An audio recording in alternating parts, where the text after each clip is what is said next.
Hi everyone, it's Alan Lepovsky from Constellation Research here. I apologize for the bad lighting. I know it's a little dark in here, but it's the best I could do at the moment. And what I wanted to do is quickly share with you some of my thoughts on yesterday's Google I/O conference major announcements. Now, there was lots of things they talked about. I'm going to focus on the ones in the collaboration space, obviously that I cover in the market that I look at.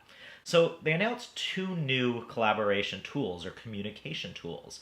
Now they are primarily at the moment focused on consumers, but I'm going to sort of extrapolate out, and we're going to talk about where are they going to end up in the future. The first is Google Allo. And Allo is a messaging app where you can share information and type with people and share photos and do all sorts of fun things there.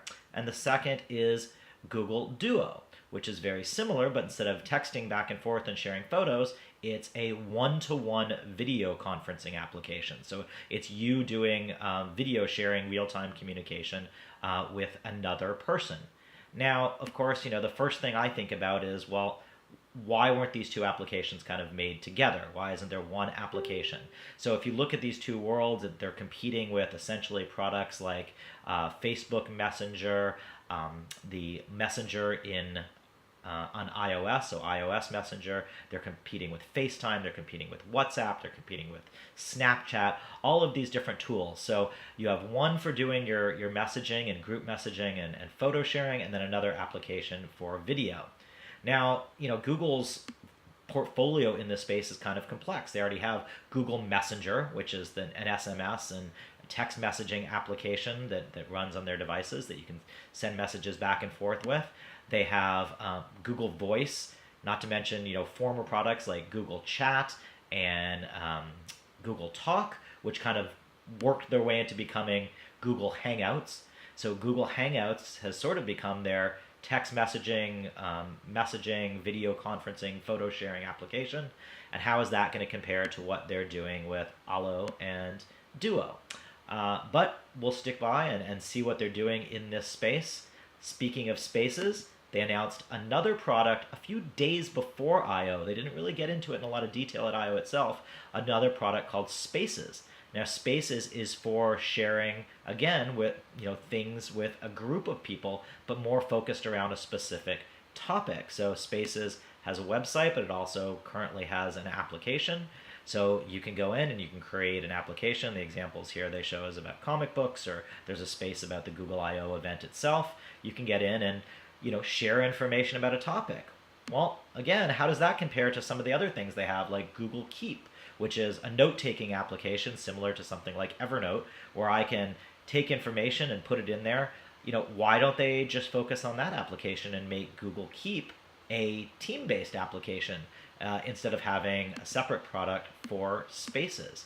Same goes for sort of what they've done with Google Plus in the past. So how do all of these things sort of tie in to the social networking features of Google Plus?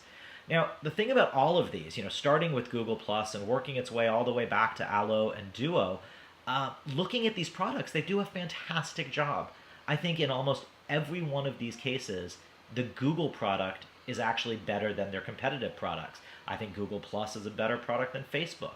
Looking at what they're showing in early days, Allo is better than most text messaging applications.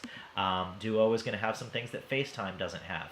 The thing that Google struggles with all of these applications is finding an audience. The problem is a tool is only as good as the people that you're going to use it with. Google Plus, no matter how great of a tool it was, didn't sort of gain traction. I'm not going to get into the arguments about is it a ghost town, is it popular, which niche of people are into it. Some people love these products, some people don't. The challenge for all of these products is going to be finding an audience, finding people that are going to use them, and finding people that are going to move away from other tools onto using these tools. And so the question I ask about that is, Google already has an incredible audience or an incredible consumer base with products like Gmail, or if you're using their newer version of Gmail, Inbox by Google. And they have a huge corporate following with Google Apps for Work. So what I hope is that these new products, things like Allo and Duo and Spaces, are going to work their way into being fully integrated with Gmail, being fully integrated with Google Apps for Work. If I'm in a Gmail conversation and I don't want to use email, it would be great to be able to shift it over to an Allo conversation. If it's one-on-one and I in real time want to have a duo conversation with the people, it'd be great to be able to do that. How are spaces going to fit into the Google Apps world? They already have things like team sites. Are spaces going to be the modernized version of that, etc.? Anyway, really good things. I'm glad to see Google focusing and pushing the envelope. All of these things are using some really neat artificial intelligence to help with the filtering of content and help with automatic replies. I just look forward to seeing where they go, how they all become integrated, and what the future product roadmap looks like.